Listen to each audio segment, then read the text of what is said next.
Isipin mo, ang isang sundalong Ruso na nagpapatrolya sa Donetsk, kakahayag lang ng bansa ng isang malaking tagumpay sa mahalagang lungsod ng Pokrovsk.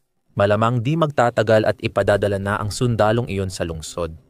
Maaaring ang sundalo ay nagpapahinga sandali sa gitna ng digmaan bago ipadala ni Vladimir Putin upang lumaban sa ibang lugar. Hindi mahalaga. May putok sa malayo at bago napansin ng sundalo, tinamaan na siya ng bala. Walang nakakaalam saan galing ang putok at hindi na nakakagulat. Bakit? Hindi ito haka-haka. Totoong nangyari ang putok na iyon. Ang Snipe X Alligator Rifle ng Ukraine ay pinupuksa ang mga Ruso mula sa 4,000 metro ang layo. Narito ang mga nalalaman sa ngayon. Noong Agosto 15 iniulat ng Militani na isang hindi pinangalanang Ukrainian sniper ang nakapagtala ng bagong world record matapos makapagtama sa isang target na Ruso. Dalawa sa kanila ay mula sa 4,000 metrong distansya. Ang 4,000 metro ay katumbas ng 4 na kilometro o 2.5 milya. Isipin mong nasa isang dulo ka ng football field at pinagmamasdan ang mga tao sa kabila. Nagsisimula na silang magmukhang maliit at medyo malabo na rin. Ang sniper ng Ukraine ay nakatama ng target mula sa layo na katumbas ng 44 na football field. Nagbigay ang Euromaidan Press ng dagdag detalye sa ulat nila tungkol sa putok at binanggit na tinamaan ng Ukraine sniper ang 2 ibon sa isang bato. Oo, tama, 2 Ruso sa isang putok. Habang tumagos ang bala niya sa bintana ng isang okupadong gusali sa pagitan ng mga rehiyon ng Pokrovsk at Mirnorad sa silangan ng Donetsk. Hindi lang world record kill ang nakuha ng sniper, kundi nagawa pa niya ito sa isa sa pinakamainit na pinag-aagawang rehiyon ng Ukraine. Kamatayan at pagkawasak ang nasa paligid, pero nanatiling matatag ang loob ng mamamaril ng Ukraine para matapos ang kanyang misyon. Isang malakas na putok ang nagdulot ng 2 casualty sa Russia mula sa malayo, na hindi alam ng mga sundalo kung saan ito nanggaling. Isipin mo ang takot na dala ng isang putok. Sino ang nakakaalam? Maaaring ang takot na iyon ang nagbigay daan sa mga puwersa ng Ukraine na salakayin ang okupadong gusali. Hindi tiyak kung iyon talaga ang nangyari dahil hindi binanggit sa ulat, maliban sa pagputok ng sniper. Gayunpaman, may isang bagay na masasabi sa mga taong maaaring nag-iisip na ang kamanghamanghang putok na ito ay parang mahirap paniwalaan. May isang video na ibinahagi ng Ukrainian na mamamahayag at military analyst na si Yuri Butusov sa kanyang Telegram channel. 34 na segundo ang haba ng video na eksaktong nagpapakita kung paano nakuha ng snipers ang record-breaking na tagumpay. Nagsimula ito sa boses sa likuran, habang nag-zoom ang kamera sa isang di kapansin-pansing gusali. Agad na nagiging malinaw na ang boses ay mula sa sniper o sa kanyang spotter, at ang kamera ay nakatutok direkta sa tinutuluyang gusali na malapit nang maging target ng isang putok na tatama sa 2 sundalong Ruso. Nagbago ang anggulo at ipinakita ang eksena mula sa taguan ng sniper. Hindi nagtagal, sunod-sunod na nagpaputok ng baril. Mabilis ang bawat putok at bawat isa ay sinusundan ng maliliit na pag-aayos para matiyak na ang susunod ay ang tamang putok na papatay sa target. Muling nagpakita ang video sa base ng gusali kung saan may pulang bilog na parang markang tinamaan ng sniper. Sa loob ng 20 segundo 6 na beses siyang nagpaputok at isa roon ay tumama sa target. 2 Ruso ang napatumba sa layong 25 milya. Ang napiling sandata ng sniper ay 100 at 45 Snipe X Alligator Rifle na tatalakayin pa mamaya sa video. Ang pinakamahalagang dapat malaman tungkol sa ginawa ng Ukrainian sniper ay ito. Isa na namang halimbawa ito ng makabagong teknik ng Ukraine sa pagtatanggol ng kanilang teritoryo laban sa Russia. Hindi lang baril at spotter ang gamit ng sniper sa bawat putok. Hindi ipinakita sa video na may spotter, kahit malamang ay meron sa paligid, bukod pa sa karaniwang gamit ng sniper. Ang record-breaking na putok na ito ay nagawa gamit ang 2 bagay na pinangunahan ng Ukraine laban sa Russia, mga drone at artificial intelligence. Kinumpirma ito ni Butasov sa kanyang post sa Telegram na nagsasabing ang record na tama ay naisagawa noong Agosto 14, 2025 sa tulong ng artificial intelligence. sa ilalim ng koreksyon ng unmanned aerial vehicle mula sa 100 at 45mm alligator rifle, hindi na masyadong marami pang sinabi bukod doon.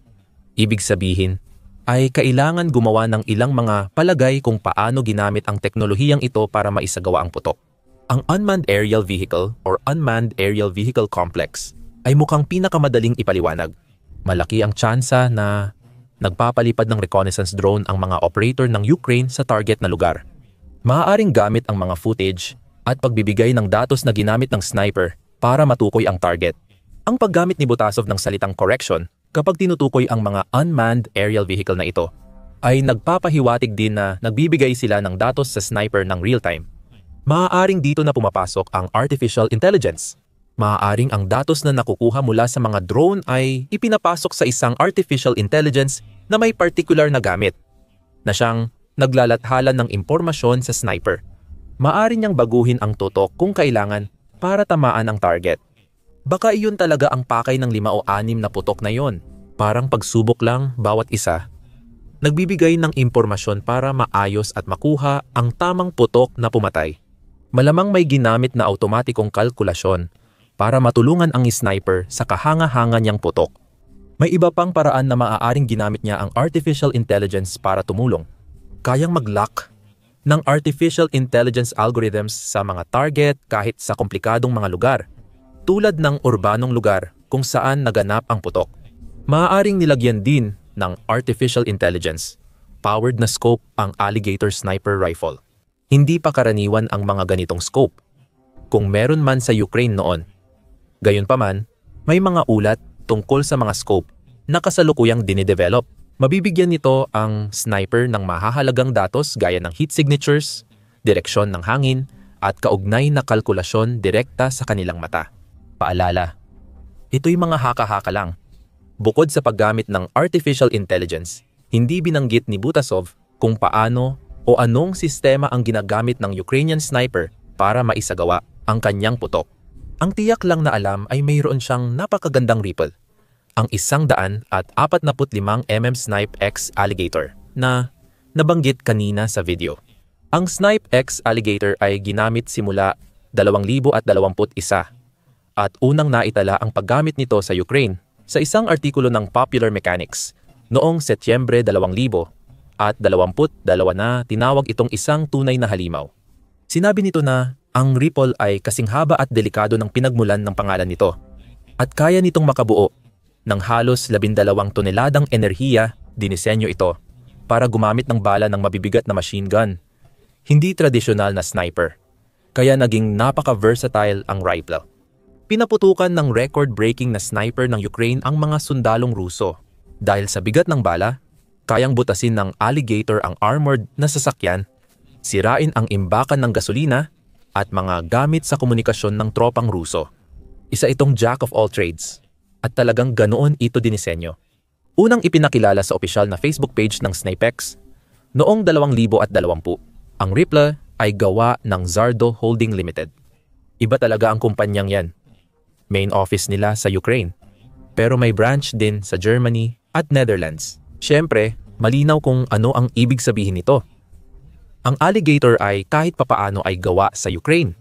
Lalo lang nitong pinapatunayan ang naunang punto tungkol sa pagiging malikhain ng Ukraine noong digmaan laban sa Russia.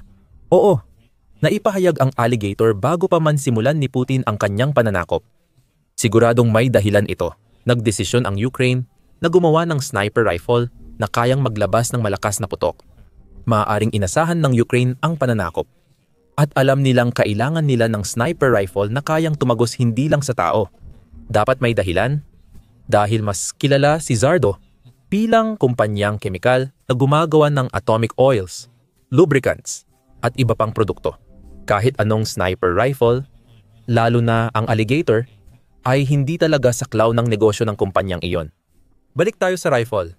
Hindi agad inampon ng sandatahang lakas ng Ukraine ang alligator matapos ipakilala noong 2020. Naging opisyal itong bahagi ng militar makalipas ang 1 taon. Bagaman ang artikulo noong Setyembre 2022 na binanggit ay tila unang kumpirmasyon ng paggamit ng alligator sa Ukraine, ipinapakita ng mga petsang ito na matagal nang mayroon ang bansa ng makapangyarihang sandatang ito. Ipinapaliwanag ng espesipikasyon ng Ripple kung bakit alligator ang pinili ng record-breaking na sniper. Ayon kay Odin, ang alligator ay may epektibong firing range na 2,000 metro. Malinaw na ito ay kalahati ng 4,000 metro. 1,000 metro na nilakbay ng sniper bullet sa Pokrovsk. Gayunpaman, ang epektibo ay hindi pareho sa maximum.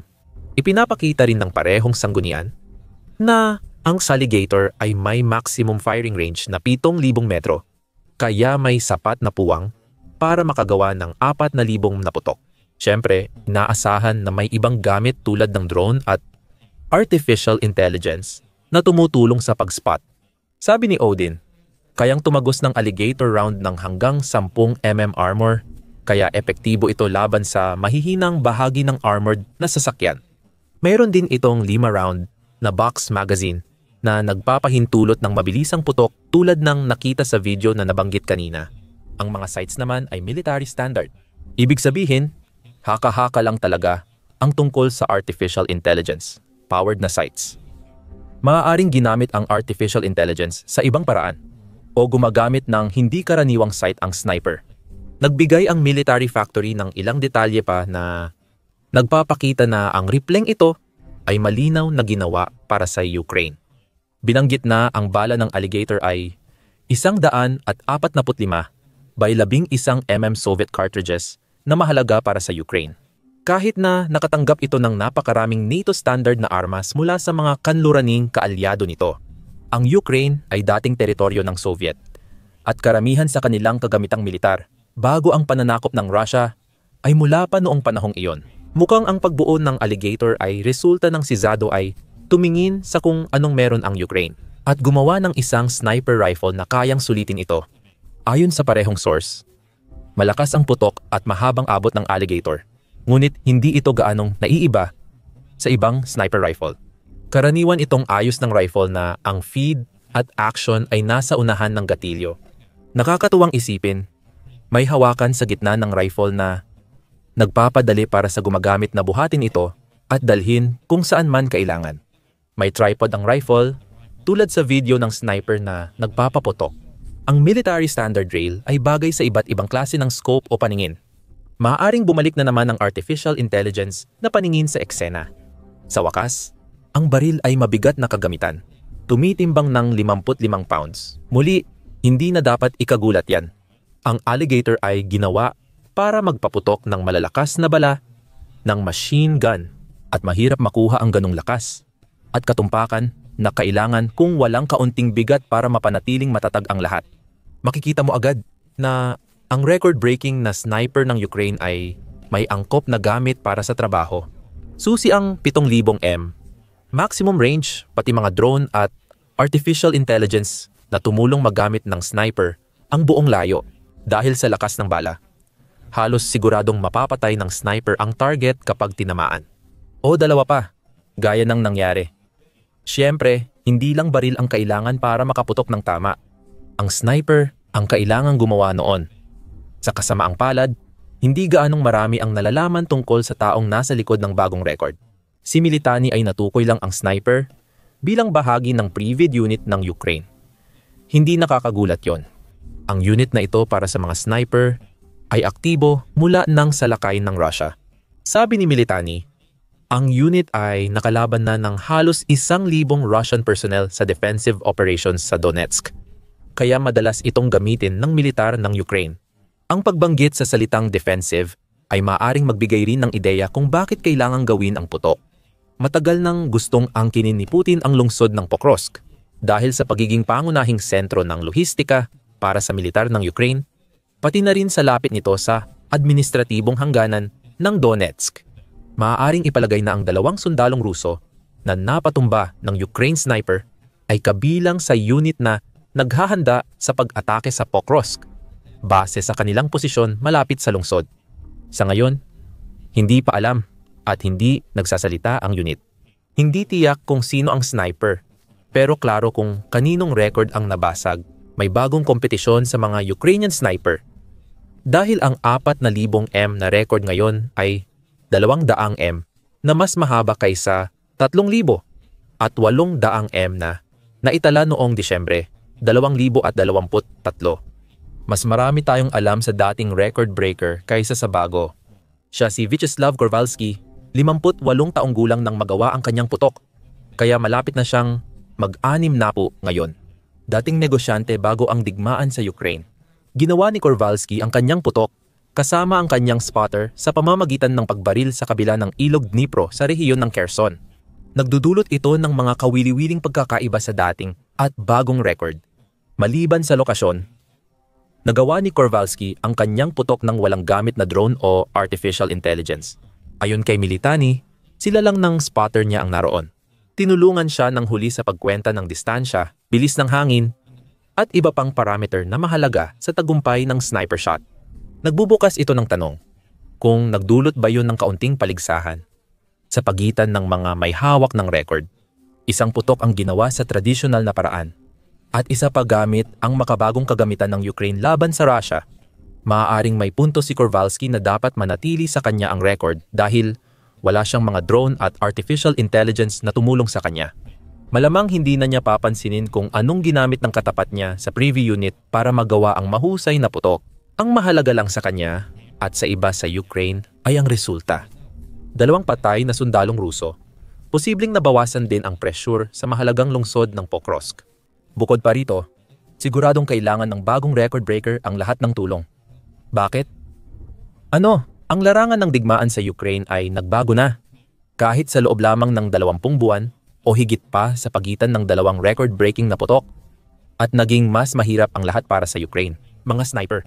Noong Marso, naglabas si Kicking Mustang ng panayam sa Medium kasama ang Ukrainian sniper na si Troy tungkol sa mga karanasan niya sa frontline ng labanan noong 2025. Sabi ni Troy, dahil sa drone warfare, mas nahirapan ang mga sniper maging epektibo. Bago pa dumami ang drone, mas gamit noon ang sniper. Sabi ni Troy, pwede kang magtrabaho sa bukas na trench at makakuha ng maraming target gabi-gabi. Ngayon, ang pag-sniper ay mas espesyal na kasangkapan na lang. Minsan, sumusuporta ang sniper kung hindi kaya ng drone, pero mas pinahirap ng drone warfare ang pagtanggal ng target sa harapan. May mahalagang punto rito. Ang dami ng first-person view drones sa digmaan sa Ukraine ay nagpapahirap sa mga sniper, lalo na sa mga hindi nasa mataas na pwesto.